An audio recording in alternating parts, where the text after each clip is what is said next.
Hey, Chris. Hey James, how's it going? Going good, man. It's going good. Before we get started, I Good. got to do this because I saw the documentary. So I'm going to do this for you and me, all right? Good job, man. I'm with you. Yeah, I'm with you on that.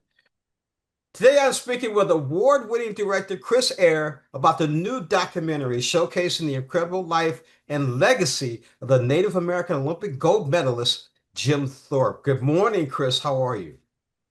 Good morning. It's great to see you. Good to see you. You have really done something with this. I was watching this, and I got to tell you, Chris, if you were trying to tell the story and to reach the soul of individuals, you did that with me. Talk about this documentary. I appreciate that. I really appreciate your kind words. And I'm going to be cavalier enough to say that they go beyond the kind words because I did make this with the heart and the passion that you talk about. You know, as a Native American person, there's nothing more important to me than getting those stories right. And Jim Thorpe is a legend, regarded as the greatest athlete ever. We have people like LeBron James, who executive produced, and Maverick Carter that also agree with this. Um, he was given his awards back, his Olympic gold medals in 2022. So this is, a current story, so to speak. He was awarded the Presidential Medal of Freedom in 2024, which was last year. But those accolades from the Olympics were over 100 years ago. Mhm. So it takes quite a long time for us to resolve some of our history, so to speak. You got that right. I really enjoyed the two games against Harvard and in particular against Army. I'm not going to give anything away. Just the fact the strategy the Army had against Jim just didn't work too cool, did it? No, I mean, there's so many things about Jim Thorpe's life. It's an epic life. And one of the things in particular that's an interesting anecdote is that when Jim Thorpe was a Carlisle Indian school player in football, he played against Army and they actually beat the Army team. But one of the more interesting things is that Dwight Eisenhower, who would become president of the United States, was on that team.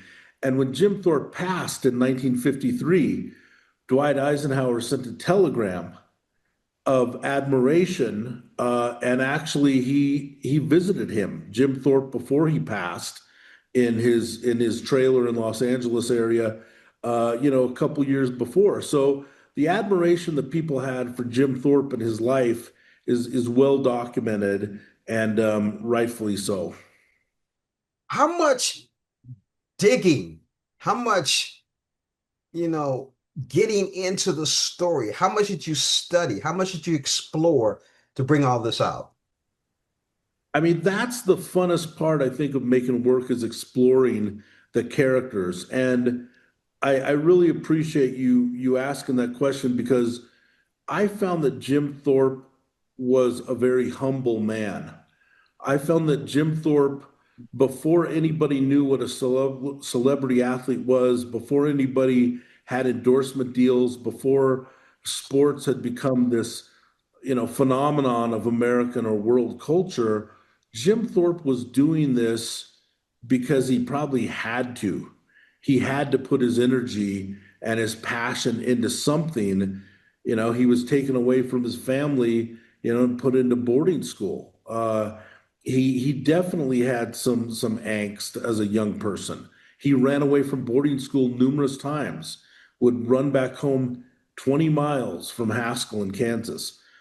And I think they took him so far away to Carlisle, Pennsylvania that he couldn't run home.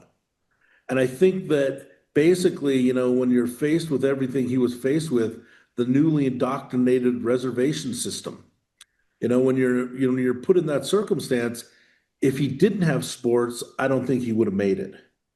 And I think that he had the humility and the determination without money and without accolades and likes and social media to do this because it was his passion. And what I learned about him was that I look into his eyes and I look into his face, and I think that he did it for the purity of striving for more. And I think the inspiration here is that you put one foot in front of the other, no matter what the circumstances, you just keep putting one foot in front of the other. And that's why he's an inspiration to me. In hearing what you just said, an inspiration and one foot in front of the other, I think in any endeavor, whether it be sports, whether it be business, whatever, that has got to be the success story for everyone. It does, because you can look back and you say, well, this was the obstacle, or that was the obstacle, or this is where they came from, or that's where they came from. And there's no equality to that. The only thing that matters is that you put one foot in front of the other. And Jim Thorpe didn't compare. Jim Thorpe didn't, look around. The purity of what he did was purely about he didn't want to be useless. He wanted to be useful. And so basically there's a story about him in the Depression era. And there was a photographer that took a picture of him as a day laborer digging ditches in LA County, building the new museum.